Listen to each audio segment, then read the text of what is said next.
सी खुशबू आती है। अब वो खुशबू तो होती है लेकिन अच्छी खुशबू नहीं, एक ऐसी खुशबू जो मिट्टी के अंदर से आती है, किसी चीज के जलने की। ऐसा माना जाता है कि ये एक ऐसी जगह है जहाँ पर ट्रक की आवाज आकर भी बहुत धीमी हो जाती है और सभी लोग इस डरावनी जगह को खूनी नाले के नाम से जानते हैं। ऐसा माना जाता है में पानी नहीं बल्कि लहू का इतिहास बहता है। और इसी जगह से जुड़ी है आज की डरावनी स्टोरी। और ये डरावनी स्टोरी है रवि और इमरान नाम के कैरेक्टर की। रवि और इमरान दोनों ही ट्रक ड्राइवर थे और ये दोनों ही अपने ट्रक को लेकर जम्मू से श्रीनगर की तरफ जा रहे थे। मौसम बहुत ही खराब था, बारिश हो रही थी और उस वक्त धुंध इतनी गहरी थी कि सड़क सिर्फ 2 फीट तक ही साफ दिखाई दे रही थी, ज्यादा आगे का दिख नहीं रहा था। उनके जीपीएस डिवाइस में दिखा रहा था कि खूनी नाला अब सिर्फ 2 किलोमीटर दूर है। लेकिन इस चीज को देखकर रवि हंस पड़ा और बोला, ये तो वही जगह है ना जिसके बारे में लोग बोलते हैं कि यहाँ भूत रहते हैं। लेकिन इमरान बस उल्टी गिनती गिन रहा था। वो रवि से बोलता है, तुम्हें हंसना है तो तुम हंस लो लेकिन रुकना मत, क्योंकि इस जगह पर रात में रुकना सही नहीं है। लेकिन गाइस कहते हैं ना, किसी भी इंसान के साथ कोई डरावनी चीज जानबूझकर नहीं होती है,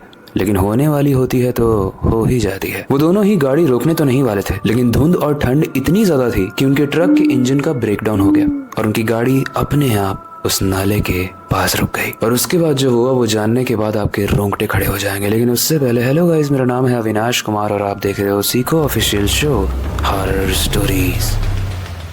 अब गाइस, क्योंकि उनके ट्रक का इंजन बंद हो चुका था तो दोनों में से किसी एक को तो उतरना ही था। दोनों डिसाइड करते हैं और रवि बोलता है कि मैं जाता हूँ, तू बहुत डरपोक है। रवि ट्रक से नीचे उतरता है और बोनट खोल के इंजन को देखने लगता है। लेकिन इतने में ही वो धुंध और गहरी होने लगती है और धुंध के पीछे से अगर कोई लाइट जल रही हो और उसके सामने कोई इंसान खड़ा हो तो उसकी शैडो बहुत बड़ी दिखती है उस धुंध में। एंड यहाँ भी कुछ ऐसा ही हुआ। अब ट्रक के अंदर इमरान बैठा हुआ था और उसकी लाइट भी जल रही थी, लेकिन उसी के सामने जो बहुत बड़ी धुंध थी उसमें एक शैडो दिख रही थी, एक परछाई जो बहुत ही ज्यादा बड़ी दिख रही थी और धीरे धीरे वो पास आ रही थी। और जैसे जैसे वो पास आ रही थी इमरान और ज्यादा डर रहा था और वो चिल्ला के रवि को बताने की कोशिश कर रहा है कि रवि पीछे देख पीछे देख। लेकिन इमरान ट्रक के शीशे को खोलना भूल गया था और शीशे जब बंद रहते हैं तो ना आवाज अंदर आ सकती है और ना ही बाहर जा सकती है। लेकिन इसके बाद इमरान ट्रक के विंडो को खोलता है और चिल्ला कर रवि से बोलता है कि रवि पीछे देख। और जब रवि पीछे देखता है तो वहाँ कोई भी नहीं था, वहाँ बस एक बोर्ड लगा हुआ था जो रवि को दिख रहा था। रवि बोलता है, पीछे तो कोई नहीं है, डरा क्यों रहा है? इमरान बोलता है,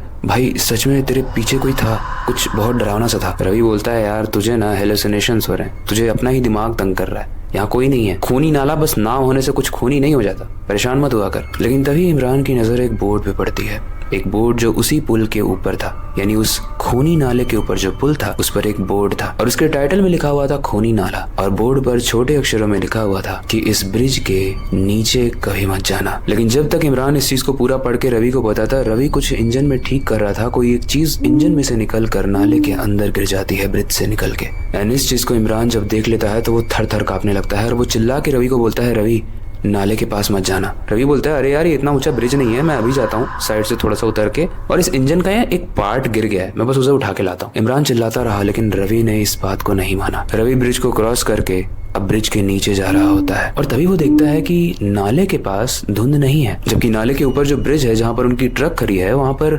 बहुत ज्यादा धुंध थी। ये चीज रवि को थोड़ी देर तक तो दिमाग में चलती है, लेकिन रवि बोलता है कि क्या ही करना है, हम अपना सामान उठाते हैं जो यहाँ पर गिरा हुआ है और जाते हैं वापस ऊपर। लेकिन जैसे जैसे रवि आगे बढ़ रहा था, रवि के जस्ट पीछे पीछे वो गहरी धुंध भी बढ़ रही थी, मानो वो धुंध नहीं कोई जीती जागती चीज हो। रवि आगे बढ़ के नाले में हाथ डुबाता है। उसे काफी घिन आ रही थी कि अरे यार नाले में गिर गया है, लेकिन फिर भी वो चीज इतनी इंपॉर्टेंट थी कि उसके बिना इंजन स्टार्ट नहीं होता, इसीलिए वो उस नट को उठाने के लिए हाथ अंदर डालता है। तभी वो देखता है कि नीचे से किसी ने उसका हाथ पकड़ लिया और वो हाथ को बाहर नहीं निकाल पा रहा है। वो काफी कोशिश कर रहा है लेकिन उसका हाथ बाहर नहीं निकल रहा है। तभी वो इमरान को कस के चिल्लाता है और इमरान ऊपर से झांकते हुए रवि को बोल रहा है कि क्या हुआ भाई? रवि बोलता है, भाई मेरा हाथ अटक गया यहाँ पे।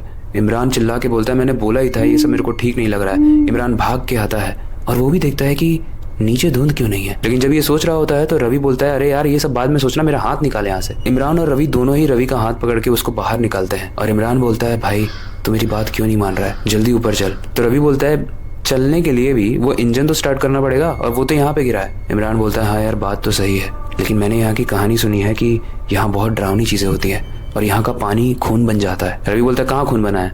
मेरा हाथ किसी पत्थर वत्थर में फंस गया होगा। इमरान बोलता है, नहीं भाई मैं तुझे यहाँ की स्टोरी बताता हूँ क्या है। तब वो इमरान बताता है कि मेरे परदादा के समय में इस ब्रिज को बनाया गया था और जब इस ब्रिज को बनाया गया था तो वहाँ पर बहुत सारे मजदूर काम कर रहे थे। लगभग 6 से 7 मजदूर काम कर रहे थे। काफी गरीब थे, उनको पैसों की जरूरत थी। तो मार्केट में जितना पैसा दिया जाता था उससे भी कम पैसा इन मजदूरों को दिया जा रहा था और उतने में भी ये बेचारे काम कर रहे थे। लेकिन ब्रिज के अंदर जो मटेरियल डाला जा रहा था, जो सीमेंट डाला जा रहा था, वो एकदम थर्ड क्वालिटी का था, जिसकी वजह से ये चांसेस थे कि ये ब्रिज गिरेगा। और ये चीज एक मजदूर को पता चल गई थी। वो मजदूर जाके उस वक्त के जो ब्रिटिश ऑफिसर थे उनको जाकर बोलता है कि सर ये ब्रिज कभी भी गिर जाएगा, हम लोग मर जाएंगे सर। लेकिन वो ब्रिटिशर बहुत करप्ट था। वो उस मजदूर के सामने तो बोल देता है कि हाँ मैं इस सीमेंट में और अच्छी चीजें लगवा दूंगा, तुम परेशान मत हो, तुम अपना काम करो। लेकिन धीरे धीरे करके समय निकल जाता है और वो ब्रिज बनने के कगार पे होता है। और एक दिन दोपहर में जब सारे ही मजदूर उस ब्रिज के नीचे बैठकर खाना खा रहे थे, वो इसलिए उस ब्रिज के नीचे बैठते थे क्योंकि उन्हें छांव मिलती थी और बाकी चारों तरफ बहुत ही तीखी धूप रहती थी। जब सारे ही मजदूर उस ब्रिज के नीचे बैठकर खाना खा रहे थे तो वो ब्रिज कोलैप्स हो गया, यानी वो ब्रिज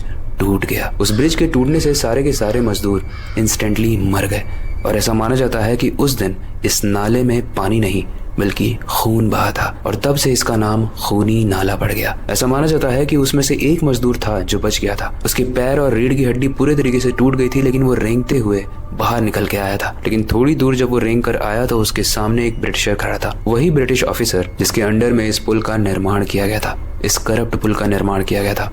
और उसने देखते ही उस इंसान को भी गोली मार दी, उस आखिरी मजदूर को भी गोली मार दी ताकि कोई निशान ना बचे, कोई प्रूफ ना बचे। उसके बाद से माना जाता है कि इस ब्रिज को वापस से कंस्ट्रक्ट किया गया और अब इस ब्रिज को अच्छे से कंस्ट्रक्ट किया गया। लेकिन उन लोगों का क्या जो मर गए? ऐसा माना जाता है कि वो लोग आज भी इस ब्रिज के आसपास घूमते हैं और इसीलिए वहां पर वो बोर्ड लगा है और इसीलिए बोला जाता है कि इस ब्रिज के नीचे कभी मत उतरना, क्योंकि इस ब्रिज के नीचे ही हुआ था सब कुछ। इस चीज को जब इमरान रवि को सुनाता है तो रवि काफी डर जाता है। वो बोलता है साले तूने मुझे ये बात पहले क्यों नहीं बताई? लेकिन इमरान बोलता है तू मेरी बात सुनता कहाँ है भाई? हम जानते हैं कि दोस्तों में एक दूसरे की बात कोई ज्यादा ध्यान से सुनता नहीं है, लेकिन अब दोनों की फट जाती है, दोनों बहुत ज्यादा डर जाते हैं। अब रवि को वो सामान भी मिल गया था जो इंजन वाला होता है और दोनों वहां से भागने की कोशिश कर रहे हैं, लेकिन वो देखते हैं कि उनका पैर उस नाले के अंदर फंस गया। और जब वो पीछे मुड़कर देखते हैं तो वो जो देखते हैं वो देखने के बाद उनकी रूह कांप जाती है, क्योंकि नाले का पानी अब नाले के रंग का नहीं रहा, क्योंकि वो अब एक खून के रंग का हो चुका था। नाले का पानी अब बढ़ता जा रहा था, वो धीरे धीरे उनके कमर तक पहुंच चुका था। वो दोनों ही चिल्ला रहे थे, बहुत हेल्प मांग रहे थे, लेकिन कोई भी वहां पर था नहीं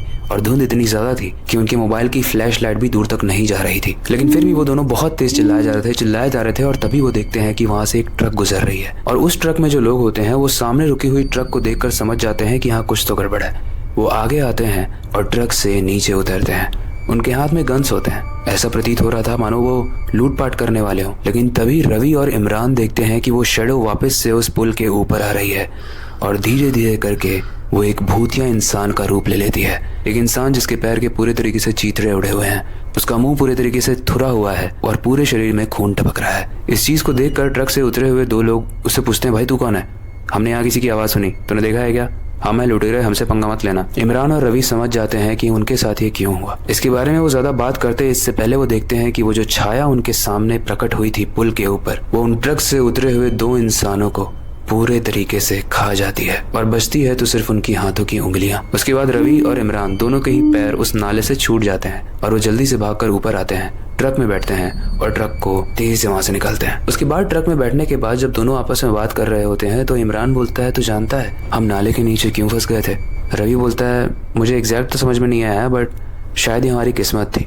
इमरान बोलता है, किस्मत नहीं, वो जो मजदूर मरा था ना, वो एक ईमानदार मजदूर था और वो किसी भी मासूम इंसान की जान नहीं लेता है। जो भी करप्ट इंसान होते हैं या जो भी खराब इंसान होते हैं वो उसकी जान लेता है। और शायद उसे ये आभास हो गया था, शायद उस भूत को आभास हो गया था कि यहाँ कोई लूटपाट होने वाली है। इसलिए जब हमारे ट्रक के इंजन का पार्ट नीचे गिरा तो हमारा पैर भी वहीं पर फंस गया, ताकि कोई हमारे ट्रक को देख ना पाए और हमें लूट ना पाए, क्योंकि हमारे ट्रक में करोड़ों का सामान है। और तूने देखा ना कि इस तरीके से जब वो लुटेरे आए तो उन दोनों को ही उसने जिंदा खा लिया। रवि बोलता है कि हाँ भाई तू यार सही कहता है, ये जो कहानियां होती हैं ये गलत नहीं होती हैं, क्योंकि कोई भी इंसान मजबूरन में ही ऐसा काम करता है और जिसके साथ ऐसा बुरा व्यवहार किया हो वो भी भूत बनने के बाद गलत लोगों को मार रहा है, इससे अच्छा क्या हो सकता है। ये डिस्कस करते हुए रवि और इमरान श्रीनगर चले जाते हैं और वो ये सारी ही चीजें अपने सारे ही ट्रक ड्राइवर दोस्तों को बताते हैं। अब गाइस कहानी तो यहाँ पर खत्म हो गई, लेकिन इस कहानी से हमें एक सीख मिलती है, एक सीख कि सारे भूत गंदे नहीं होते। और एक और चीज सीखने को मिलती है, करप्शन चाहे आज की दुनिया हो चाहे पुरानी दुनिया, हमेशा से एग्जिस्ट करता था। जब तक इंसान अपने बारे में सोचेगा, जब तक इंसान सेल्फिश रहेगा, तब तक करप्शन बढ़ता रहेगा। और जब तक इंसान मैं से हम के बारे में सोचेगा तो करप्शन कम होने लगेगा। आई होप आज की कहानी आपको इंटरेस्टिंग लगी होगी, थोड़ा सा डर भी लगा होगा, लेकिन काफी कुछ सीखने को भी मिला होगा। ऐसी और इंटरेस्टिंग स्टोरी के लिए मेक श्योर करना कि आप आने वाले एपिसोड्स को मिस ना करो, क्योंकि हम बहुत सारी रिसर्च करते हैं और बहुत सारी मेहनत के दम पर ही हम उन स्टोरीज को सिलेक्ट करते हैं जिसमें आपको मजा भी आए और डर भी लगे। अगर आपके पास कोई ओपिनियन है तो आप हमें कमेंट सेक्शन में जरूर बताना। बाकी आपको क्या लगता है, सारे ही भूत डरावने होते हैं या कुछ अच्छे भूत भी होते हैं? हमें कमेंट सेक्शन में जरूर बताना। फिलहाल के लिए वक्त आ चुका है इस वीडियो को एंड करने का और नई सुपर इंटरेस्टिंग और डरावनी वीडियो पर काम शुरू करने का। लेकिन जाने से पहले मैं हमेशा की तरह एक ही चीज कहना चाहूंगा, अपनी